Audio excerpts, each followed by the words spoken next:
Magandang umaga sa inyong lahat. Dito sa video na ito ay ituturo natin kung paano mag-install ng MetaMask sa mobile device. Una po natin gagawin kung nasa iPhone tayo ay pupunta tayo sa web browser natin. At ang web browser default ng iPhone is Safari. So click natin ito.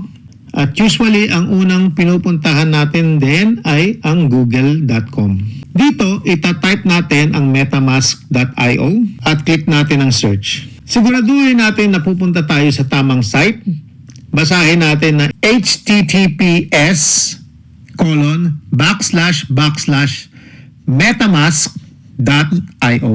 Merong mga gumagaya sa metamask.io, so siguraduhin natin na tama ang site na pupuntahan natin. Kung tama siya, i-click na natin ang MetaMask. So ito ang site ng MetaMask. Kung bababa tayo, makikita natin ang logo nila na Fox.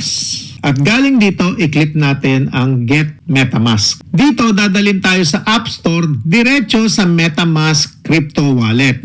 Kung ikaw naman ay may Android, dadaling ka sa Google Play, diretso sa MetaMask Crypto Wallet. Ngayon, i-click natin ang download and install at ito yung cloud na may arrow down. Hintayin natin mag-install at i-click natin ang open pag ready na siya. Ito ang unang screen na makikita mo pag na-install na ang MetaMask. Click natin ang Get Started. Ang susunod naman ay may dalawa tayong option kung ano ang pwede nating gawin. Una, create a new wallet. Ang pangalawa ay import using secret recovery phrase. Ito yung may wallet ka na at i-install mo uli dito sa device na ito. Pero dito sa tutorial na to, tayo ay mag-i-install ng bagong wallet. Pindutin ang create a new wallet. Dito naman ay gusto lang nilang ma-improve ang MetaMask. Bumaba tayo all the way para ma-activate ang mga buttons and just click no thanks. Ito naman ang terms of use ng MetaMask. Kailangan mag-agree tayo. Click natin ang agree at click natin ang bilog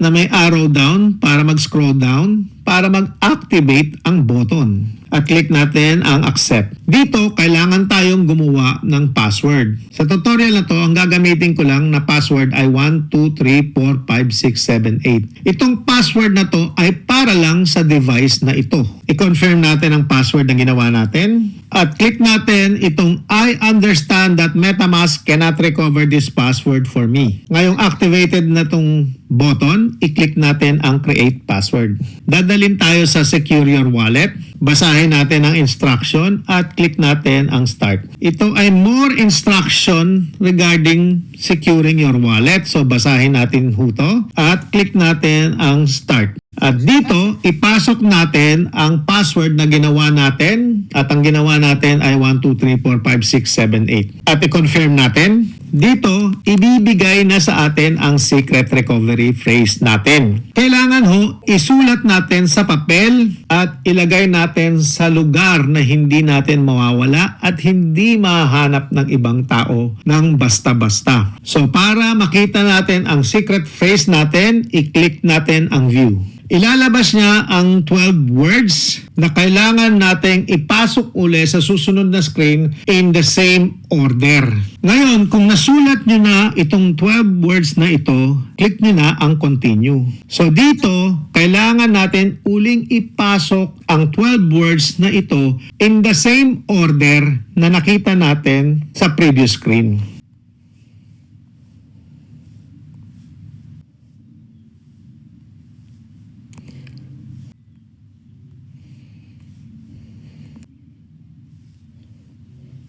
Kung kumpleto na ang 12 words na to, the same order as before, mag-a-activate ang complete backup at makikita mo ang success na may check. So kung ready na kayo, i-click nyo lang ang complete backup at i-congratulate kayo na nakagawa na kayo ng sarili nyong MetaMask wallet. So i-click natin ang done at i-click natin ang no text para makapunta tayo sa homepage ng ating MetaMask wallet. Pagkapunta natin dito sa homepage, i-click muna natin ang no thanks dito sa welcome to your wallet. Pag-usapan natin kung ano ang mga information na ito. Sa taas, na nakalagay account 1. Ito ang unang wallet mo. So tawagin natin siyang account 1 by default. At sa ilalim nito ang wallet address mo. Para makopya mo yung wallet address mo, i-click mo yung dalawang square sa kanan ng account 1. At pag clinic mo to, makukopya mo na ang wallet mo at pwede mong ipadala sa taong magpapadala sa iyo ng crypto.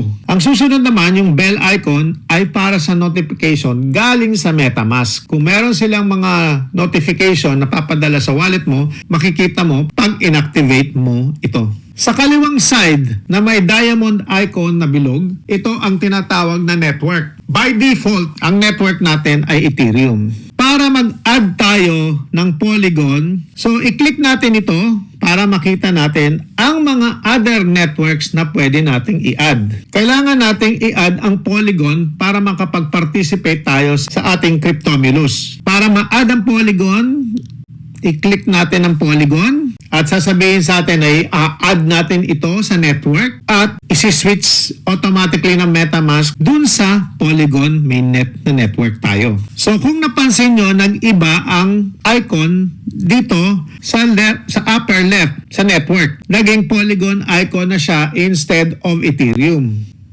Para mag-switch tayo ng different network, i-click natin siya uli at i-click natin ang Ethereum mainnet para bumalik sa Ethereum network. Okay, i-click lang natin na isi-switch niya sa Ethereum network. So, click natin yung got it at babalik siya sa Ethereum network. Pero sa Cryptomulus, dito ho tayo sa Polygon network. So, i-click ho natin ito at ilagay sa Polygon mainnet. So, Polygon mainnet is now activated. So, ngayon, umaandar na ang wallet ninyo. So makikita nyo by default ang Polygon na coin dahil ito ang tinatawag na native coin ng Polygon network. At ang unang value nito ay 0 polygons. So kailangan maglagay kayo ng Polygon para makapag-transact kayo dahil ito ang ginagamit sa gas ng Polygon network. Kung wala ho tayong gas, hindi tayo pwedeng mag-transact tulad ng magpadala ng pera sa ibang wallet. Dito naman sa training na to, kailangan din nating i-add ang USDT Polygon.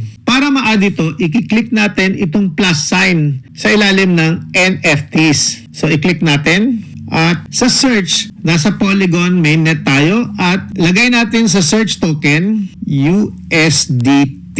At piliin itong Polygon Bridge USDT Polygon. At i-click natin ang next. At would you like to import this token? So, ang kiklik natin is import para lumabas siya dito. Itong Polygon Bridge USDT ang gagamitin nating pangbayad para sa registration ng Cryptomulus. Kailangan meron tayong at least 150 para sa registration na 100 at another 20 para sa pagpasok sa liquidity pool. At yung matitira, pwede nyong pangbili ng PX token. Para pag tumaas ang value ng Phoenix token, meron kayong Phoenix na naka-hold sa inyong wallet. Etong 5 button, right now, ang una is home button. At ang pangalawa ay mga transactions na pumapasok sa network mo. At ang pangatlo ay mga pwede mong gawin tulad ng buy, sell, swap, bridge, send, and receive crypto. At yung pang-apat ay ang tinatawag nating web browser. Ito ang web browser na kailangan nating gamitin para mag-register tayo sa Cryptomulus. So pag clinic natin ito,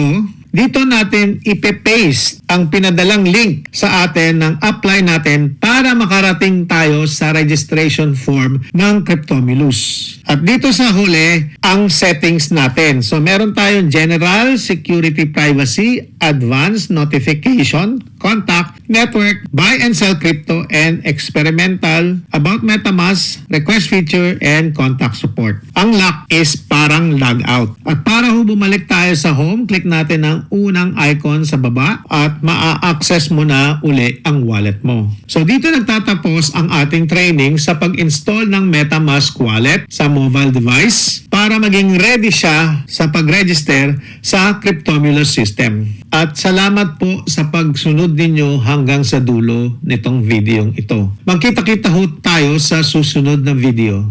Salamat po.